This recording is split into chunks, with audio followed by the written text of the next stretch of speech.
6 मई की वो रात पाकिस्तान के आतंकियों पर कयामत बरसी थी।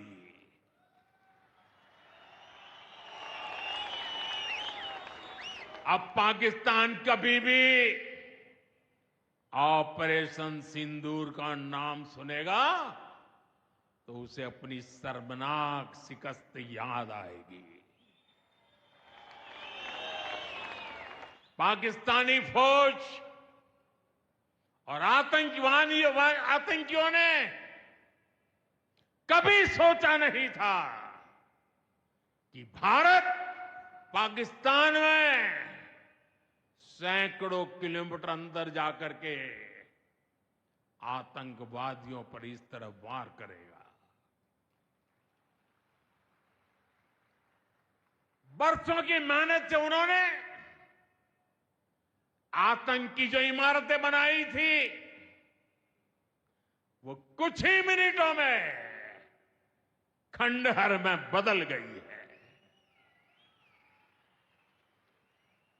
और ये देख पाकिस्तान बुरी तरह बौखला गया था और उसने अपना गुस्सा जम्मू के पूंछ के दूसरे जिलों के लोगों के पर भी निकाला।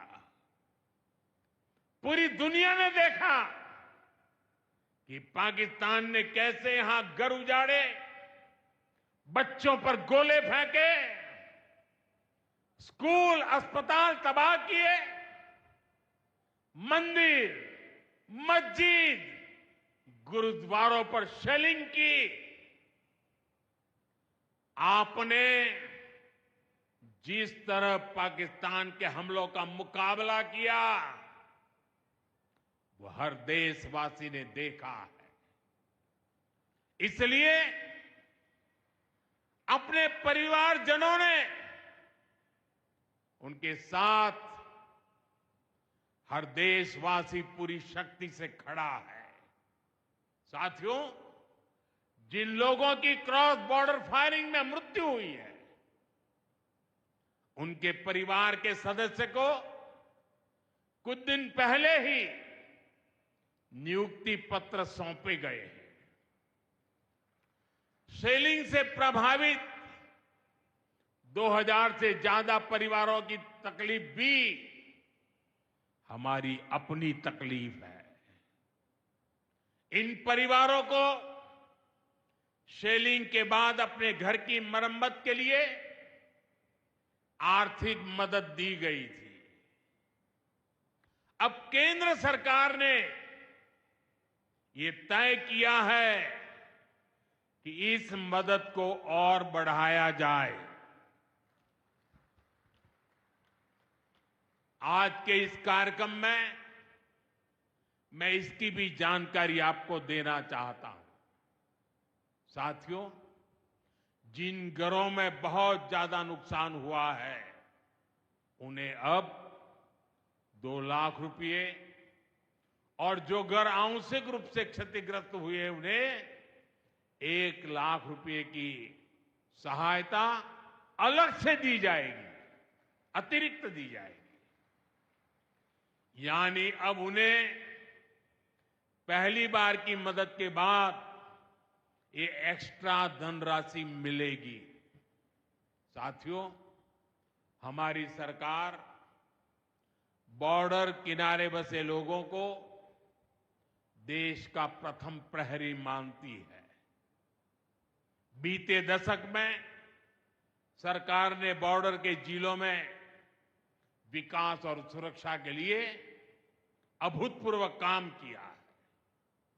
इस दौरान करीब 10,000 नए बंकर्स बनाए गए हैं।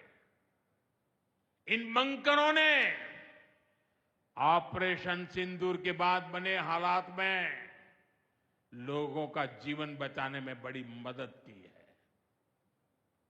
मुझे बताते हुए खुशी है कि जम्मू और कश्मीर डिवीजन के लिए 2 बॉर्डर बटालियन बनाई गई है। 2 वुमेन बटालियन बनाने का भी काम पूरा कर लिया गया है। साथियों, हमारा जो इंटरनेशनल बॉर्डर है, उसके पास जो बहुत दुर्गम इलाके हैं, वहां भी सैकड़ों करोड़ रुपया खर्च करके नया इंफ्रा बनाया जा रहा है। कठुआ से जम्मू हाईवे को 6 लेन का एक्सप्रेसवे बनाया जा रहा है। अखनूर से पुंछ हाईवे का भी चौड़ीकरण किया जा रहा है। वाइब्रेंट विलेज प्रोग्राम के तहत भी बॉर्डर के गांवों में विकास के काम को और गति दी जा रही है। जम्मू कश्मीर के 400 ऐसे गांव जहां ऑल वेदर कनेक्टिविटी नहीं थी, उन्हें 1800 किलोमीटर की नई सड़कें बिछाकर जोड़ा जा रहा है। इस पर भी सरकार 4200 करोड़ रुपए से ज्यादा खर्च करने जा रही है। साथियों, आज मैं जम्मू कश्मीर के आप लोगों से, खासकर यहां के नौजवानों से एक विशेष आग्रह भी करने आया हूं। और जम्मू कश्मीर की धरती से मैं देश को भी आग्रह करना चाहता हूं। आपने देखा है कि कैसे ऑपरेशन सिंदूर ने आत्मनिर्भर भारत की ताकत दिखाई है।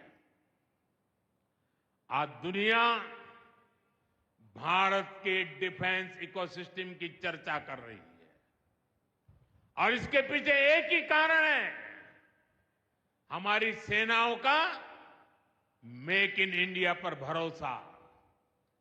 सेनाओं ने जो कर दिखाया, अब वही हर भारतवासी को दोहराना है। इस साल के बजट में हमने मिशन मैन्युफैक्चरिंग की घोषणा की है।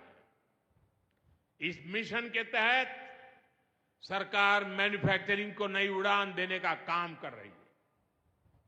मैं जम्मू कश्मीर के युवाओं से कहूंगा, आइए इस मिशन का हिस्सा बनिए। देश को आपकी आधुनिक सोच चाहिए, देश को आपके इनोवेशन की जरूरत है। आपके आइडिया, आपकी स्किल भारत की सुरक्षा को, भारत की अर्थव्यवस्था को नई ऊंचाई देंगे। पिछले 10 वर्षों में भारत एक बड़ा डिफेंस एक्सपोर्टर बना है। अब हमारा लक्ष्य है दुनिया के टॉप डिफेंस एक्सपोर्टर्स में भारत का नाम भी शामिल हो। इस लक्ष्य की ओर हम जितना तेजी से बढ़ेंगे, उतनी ही तेजी से भारत में रोजगार के लाखों नए अवसर पैदा होंगे। साथियों, हमें एक और संकल्प लेना है। जो सामान भारत में बना हो,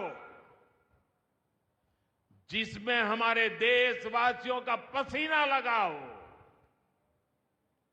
हम सबसे पहले उसे ही खरीदें। और यही राष्ट्रभक्ति है, यही राष्ट्र की सेवा